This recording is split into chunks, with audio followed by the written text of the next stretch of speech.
Episode की शुरुआत में हम देखते हैं कि एली एक आईने के सामने खड़ी होकर बंदूक चलाने की प्रैक्टिस कर रही है। ये वही बंदूक है जो टेस अपने साथ लाई थी।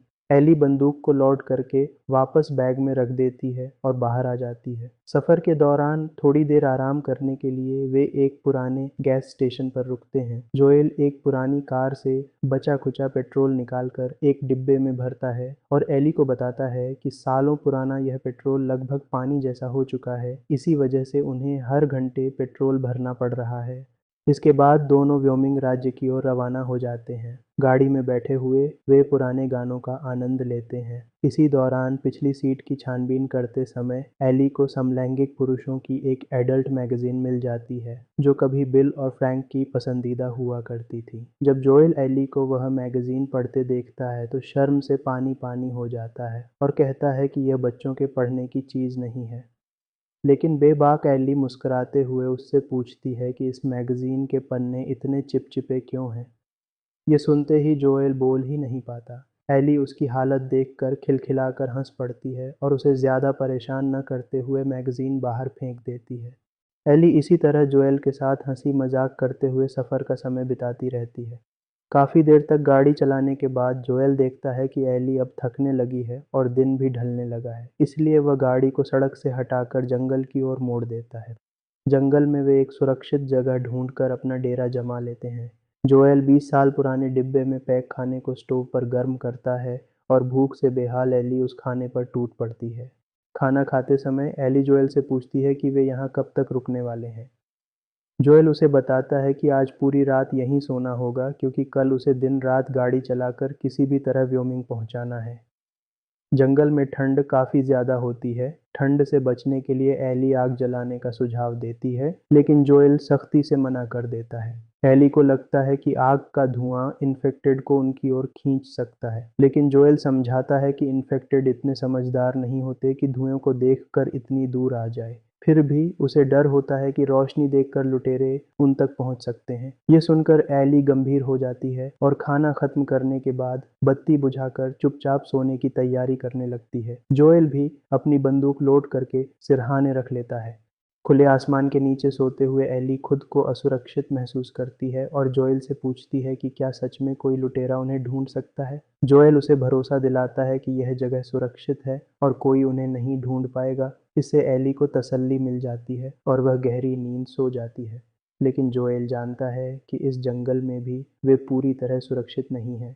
इसी चिंता में वह पूरी रात जागकर एली की रखवाली करता है। सुबह होते ही जोएल 20 साल पुरानी कड़वी कॉफ़ी का घूंट भरता है और गाड़ी लेकर व्योमिंग की ओर निकल पड़ता है। रास्ते में वह एली को नक्शा पकड़ा देता है और दिशा निर्देश देने को कहता है। एली व्योमिंग की दिशा बताते हुए पूछती है कि इस वक्त उसका भाई टॉमी व्योमिंग के किस शहर में होगा। जोएल बताता है कि टॉमी ने आखिरी बार व्योमिंग के कोडी शहर के पास एक रेडियो टावर से संपर्क किया था। अगर वह कोडी में नहीं मिला तो वे आसपास के शहरों में भी उसे ढूंढेंगे। यह सुनकर एली को टॉमी के बारे में जानने की उत्सुकता होती है। वह पूछती है कि टॉमी जोएल से दूर क्यों रहता है।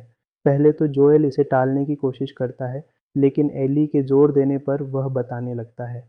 वह बताता है कि बचपन से ही टॉमी हीरो बनने का सपना देखता था और दूसरों की जान बचाने के लिए अपनी जान जोखिम में डालने का शौक रखता था। इसी वजह से उसने हाई स्कूल के बाद आर्मी ज्वाइन की, लेकिन युद्धों में होने वाले कत्लेआम के कारण उसे कभी खुद को हीरो जैसा महसूस नहीं हुआ। 12 साल बाद जब संक्रमण फैला, तब टॉमी ने जोएल को अपने साथ एक ग्रुप ज्वाइन करने के लिए कहा, जो बोस्टन के क्वारंटीन जोन की ओर जा रहा था। जोएल तुरंत मान गया, क्योंकि वह अपने भाई को अपनी आंखों के सामने सुरक्षित देखना चाहता था। इसी ग्रुप में जोएल की मुलाकात टेस से हुई। वे सभी मिलकर बोस्टन पहुंचने में कामयाब हुए। वहीं टॉमी की मुलाकात फायरफ्लाइज की मुखिया मार्लिन से हुई। मार्लिन ने उसे फायरफ्लाइज ज्वाइन करने के लिए प्रेरित किया, जिससे टॉमी के अंदर का मसीहा फिर जाग उठा। उसे लगने लगा कि वह फायरफ्लाइज के साथ मिलकर दुनिया को संक्रमण से बचा सकता है। इसलिए टॉमी फायरफ्लाइज में शामिल हो गया। लेकिन अब जोएल को खबर मिली है कि टॉमी ने फायरफ्लाइज भी छोड़ दिए हैं और अब वह जहाँ भी है बिल्कुल अकेला है। जोएल उसे किसी भी तरह ढूंढकर वापस लाना चाहता है, क्योंकि अब उसके परिवार में सिर्फ टॉमी ही बचा है। ये सुनकर एली पूछती है कि क्या जोएल उसे भी अपने परिवार का हिस्सा मानता है। जोएल साफ शब्दों में कह देता है कि वह उसे सिर्फ एक पार्सल समझता है जिसे उसे फायरफ्लाइज तक पहुंचाना है। लेकिन एली तो जोएल से इतना जुड़ चुकी होती है कि उसे अपने पिता जैसा मानने लगी थी। जोएल की यह बात सुनकर एली बहुत दुखी हो जाती है और मुंह फुलाकर चुपचाप गाड़ी में सो जाती है। कुछ समय बाद जब एली की नींद खुलती है तो वे लोग कैंसस सिटी पहुंच चुके होते हैं। वहां पहुंचकर वे देखते हैं कि शहर में जाने वाले पुल पर किसी ने एक अधूरा ट्रक खड़ा करके रास्ता जाम कर दिया है। चारों तरफ गाड़ियों की भीड़ लगी होती है, जिनमें कुछ गाड़ियों में सड़ी गली इंसानी लाशें भी होती हैं। अब पुल पार करना नामुमकिन हो जाता है। एली पीछे लौटने का सुझाव देती है, लेकिन जोएल बताता है कि पीछे का रास्ता बहुत लंबा है, इसलिए वह शहर के अंदर से होकर कोई दूसरा रास्ता ढूंढने का फैसला करता है। शहर में घुसते ही वे देखते हैं कि क्वारंटीन जोन पूरी तरह तबाह हो चुका है और फेड्रा का नामो निशान तक नहीं है। तभी एक घायल आदमी मदद मांगता हुआ उनकी ओर आता है। एली उसकी मदद करना चाहती है, लेकिन जोएल समझ जाता है कि यह उन्हें लूटने के लिए बिछाया गया जाल है। जोएल तुरंत गाड़ी आगे बढ़ा देता है। तभी एक और हमलावर ऊपर से मलबा गिराकर उनकी गाड़ी की विंडशील्ड तोड़ देता है। भागने की कोशिश में गाड़ी के पहिए कांटों से पंचर हो जाते हैं और गाड़ी एक दुकान में घुस जाती है। इसके बाद हमलावर गोलियों की बौछार शुरू कर देते हैं। जोएल और एली किसी तरह गाड़ी के पीछे छिप जाते हैं। जोएल बंदूक निकालता है और एली को दीवार में बने एक छेद से अंदर कमरे में छिपने के लिए कहता है। जोएल हमलावरों पर गोलियां चलाता है और एक को मार गिराता है। दूसरा हमलावर बदला लेने के लिए उन्हें ढूंढता है, लेकिन जोएल उसे भी चालाकी से मार देता है। तभी जोएल की बंदूक जाम हो जाती है और उसी वक्त एक और हमलावर उस पर झपट पड़ता है। वह जोएल को दबोच लेता है और मारने की कोशिश करता है। अंदर छिपी एली यह देखकर डर जाती है, लेकिन हिम्मत जुटाकर बाहर आती है और हमलावर को गोली मार देती है, जिससे वह अपाहिज हो जाता है। डर से कांपता हुआ वह आदमी हथियार फेंककर अपनी मां को याद करते हुए रहम की भीख मांगता है। एली का दिल पिघल जाता है, लेकिन जोएल समझ जाता है कि यह उसकी चाल है। वह एली से बंदूक ले लेता है और उसे अंदर भेज देता है। एली के अंदर जाते ही जोएल उस आदमी को उसके ही चाकू से मार देता है। इसी बीच हमलावरों की टोली वहां पहुंच जाती है, लेकिन जोएल और एली छिपते छिपाते वहां से निकल जाते हैं। शहर में एक औरत कैथलीन एक बूढ़े डॉक्टर से पूछताछ कर रही होती है। कैथलीन एक क्रांतिकारी संगठन की लीडर है, जिसने फेडरा के खिलाफ हिंसक विद्रोह कर कैंसस सिटी पर कब्जा कर लिया है।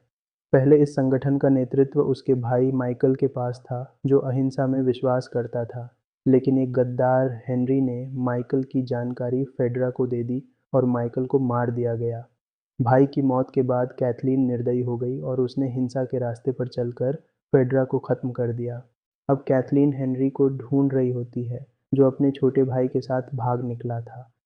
उसे शक होता है कि डॉक्टर हेनरी को छिपाने में मदद कर रहा है, लेकिन डॉक्टर इससे इनकार करता है।